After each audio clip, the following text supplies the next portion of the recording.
हो नीले गगन के तले, धरती का प्यार पले। क्या बात है मोंटू, आज बड़े खुश लग रहे हो। जल्दी से अंदर आ जाओ, बाहर बहुत सर्दी है। पर मुझे सर्दी भी अब अच्छी लग रही है। देखो तो जंगल के पक्षियों के घर कैसे गोबर घास फूस से बने हुए हैं। मेरे जैसा मजबूत घर है भला किसी का? नहीं बाबा, बिल्कुल नहीं।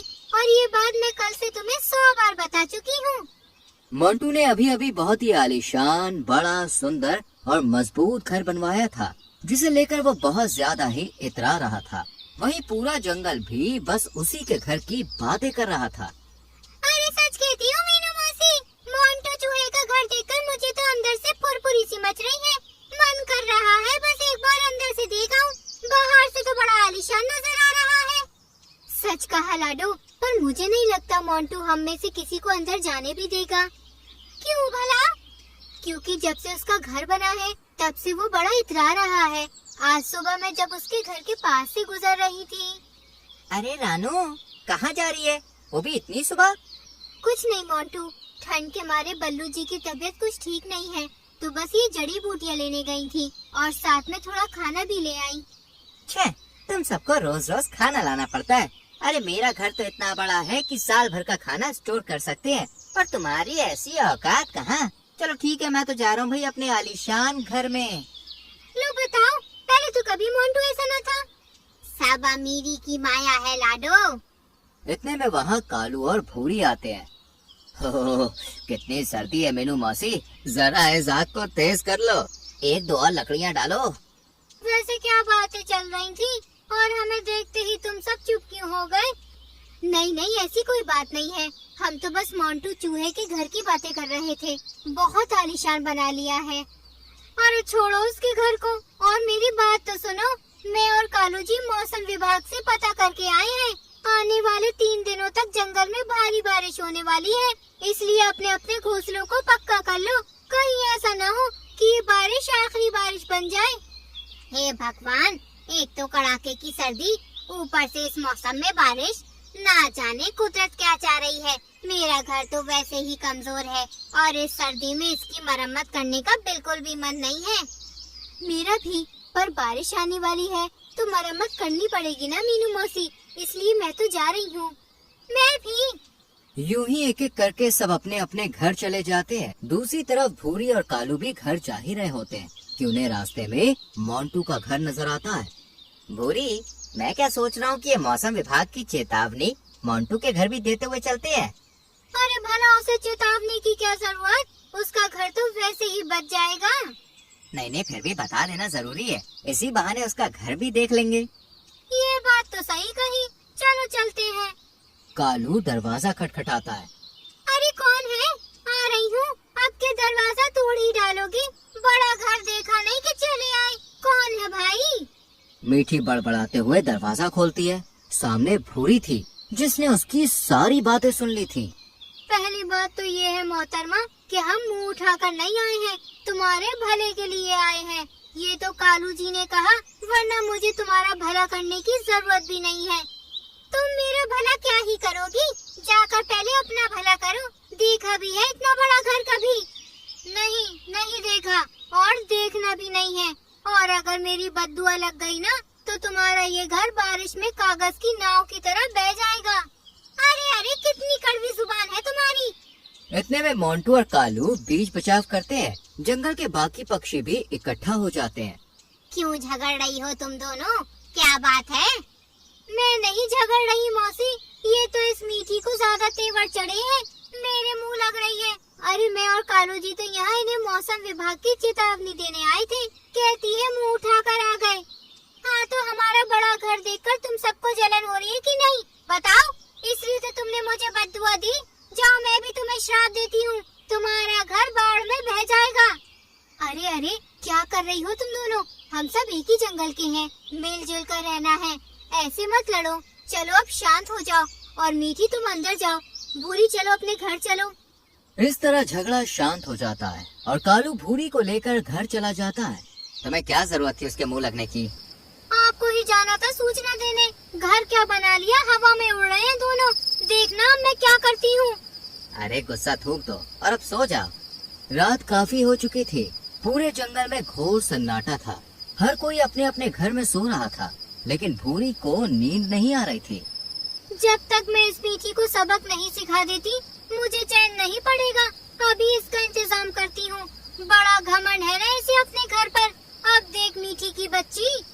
भूरी दबे पांव घर से बाहर निकलती है और मोंटू के घर पहुंचकर चोंच मारकर उसे नीचे से खोखला कर देती है, ताकि बारिश हो तो पानी मोंटू के घर में भर जाए।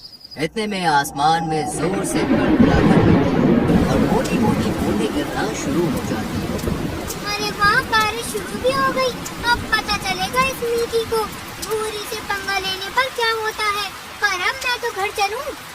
घर आकर भूरी बहुत खुश होती है और शांति से सो जाती है, जबकि बाहर बारिश हर मिनट और तेज होती जा रही थी। रानू, बहुत तेज बारिश हो रही है, खिड़की को लगा दो ना, मुझे ठंड लग रही है। हाँ बल्लू जी, मैं लगा रही हूँ। बारिश वाकई बहुत तेज हो रही है। लगता है बहुत बड़ा तूफान आने वाला है।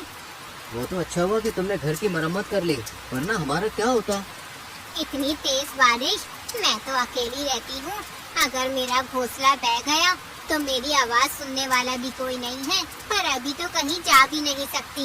रानू का घर भी यहाँ से बहुत दूर है। ऐसा करती हूँ, बारिश हल्की होते ही वहाँ चली जाऊंगी। दूसरी तरफ मोंटू के घर। मीठी, बाहर बहुत तेज बारिश हो रही है। तमातम बूंदें गिर रही है। पर मुझे तसल्ली है कि हमने इस तूफानी बारिश से पहले ही अपना घर इतना मजबूत बना लिया है। बिल्कुल सही कहा मोंटू। बेचारे पक्षियों का हाल बुरा होगा, खासकर उस भूरी का। उसका घोंसला तो सबसे कमजोर है ना। इतने में मीठी की नजर सीढ़ियों के पास पड़ती है, जहाँ से पानी तेजी से घर के अंदर आ रहा था।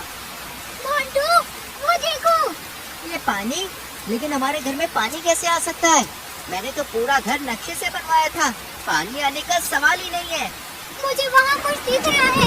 ये तो बड़ा सा छेद है। जरूर ये उस भूरी ने किया है, मुझसे बदला लेने के लिए। जो भी हो, अब हमें यहाँ से भागना होगा, वरना हम भी इसी घर में मर जाएंगे। नहीं, मैं यहाँ से कहीं नहीं जाऊंगी। जिद मत करो मीठी, हम मर जाएंगे। मोंटू जैसे तैसे मीठी को खींचकर बाहर लाता। बाहर जोरों से बारिश हो रही थी। देखते ही देखते उनकी आंखों के सामने उनका घर पानी पानी हो गया। पूरे जंगल में बाढ़ आ गई। सभी पक्षियों के घोंसले एक एक करके बह गए। वही मोंटू और मीठी भी पानी के साथ बहने लगे। मोंटू, मेरा हाथ पकड़े रहना, छोड़ना मत, वरना मैं बह जाऊंगी। तुम चिंता मत करो मीठी, मैं तुम्हारा हाथ नहीं छोड़ूंगा। अरे वाह! पागल हो गए हो क्या? हम बह रहे हैं और तुम वाह कर रहे हो। अरे नहीं मीठी, सामने एक पेड़ की डाल दिख रही है। मैं उसे पकड़ लूंगा ताकि हम नदी में ना जाएं। मोंटू उस पेड़ की डाल को पकड़कर मदद के लिए चिल्लाने लगता। दूसरी तरफ मीनू मौसी, मेरा भी घोंसला डूब गया। लेकिन रानू कहाँ है? बल्लू जी, रानू कहाँ है? वो ठीक तो है ना? हाँ लाडो, सब ठीक है। रानू एक सुरक्षित स्थान ढूंढने गई है। हर मुसीबत में वही तो हमें बचाती है। बड़ी बहादुर है हमारी रानू। पर मुझे तो बहुत चिंता हो रही है उसकी। एक तो ये तेज हवाएं, ऊपर से बारिश। इतने में रानू आती। मीनू मौसी, लाडो, कालू भैया, सभी जल्दी से चलो मेरे साथ। मैंने हम सबके रहने के लिए सुरक्षित ठिकाना ढूंढ लिया है। बल्लू जी आइए, मैं आपको उड़ने में मदद करती हूँ। रानू के इशारे पर सभी पक्षी उसके पीछे चल पड़ते हैं कि तभी उन्हें मोंटू की आवाज सुनाई देती है। बचाओ, कोई सुन रहा है तो हमें बचाओ। मैं और मीठी यहाँ फंस गए हैं। आप लोगों ने मोंटू की आवाज सुनी क्या?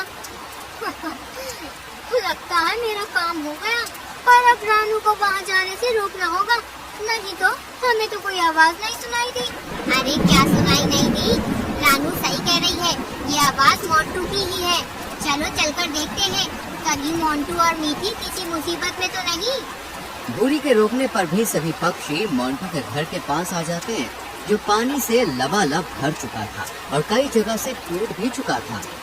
हे भगवान, घर यहाँ है पर मोंटू और मीठी नहीं। कहाँ गए ये दोनों? मोंटू, तुम कहाँ हो? मीठी, मोंटू कहाँ हो? हम यहाँ हैं मीनू मौसी, इधर नीचे इस पेड़ के पास। हाँ, यहाँ। मीनू और रानू वहाँ पहुँचती हैं। मोंटू भैया, आप मेरे पैर पकड़ लो, और मीठी, तुम मीनू मौसी के पैर पकड़ लो। हम तुम्हें बचा लेंगे। रानू और मीनू मौसी मोंटू और मीठी को भी अपने साथ ले लेते हैं और एक खोखले पेड़ में सभी पक्षी शरण लेते हैं। हमें तो लगा था मोंटू का घर सबसे मजबूत है, पर इस बारिश ने तो उसे भी कमजोर कर दिया। नहीं मौसी, ऐसा नहीं है, ये सब इस भूरी ने किया है। पूछिए आप इससे। मीनू मौसी जब गुस्से से भूरी की तरफ देखती है तो वो सच उगल देती है। ये बहुत गलत है भूरी, झगड़ा तो होता ही रहता है, पर इसका मतलब ये नहीं कि तुम किसी को परेशानी में डालो। इसे तो राजा जी के पास ले जाएंगे, तब ये सुधरेगी। नहीं मौसी, मुझे जेल नहीं जाना। मीठी, मुझे माफ कर दो, कसम से ऐसा दोबारा नहीं होगा। ठीक है, पर मुझसे भी गलती हुई है, तो मुझे भी माफ कर दो। इस तरह मीठी और मोंटू का नए घर का घमंड छू मंतर हो जाता है और बारिश थमते ही वो वापस अपने छोटे से घर में रहते हैं। तो दोस्तों, कैसी लगी आपको ये वीडियो? कमेंट करके बताएं और चैनल को सब्सक्राइब करके बेल आइकॉन प्रेस करें, जिससे आने वाली कहानियाँ आपसे मिस न हो।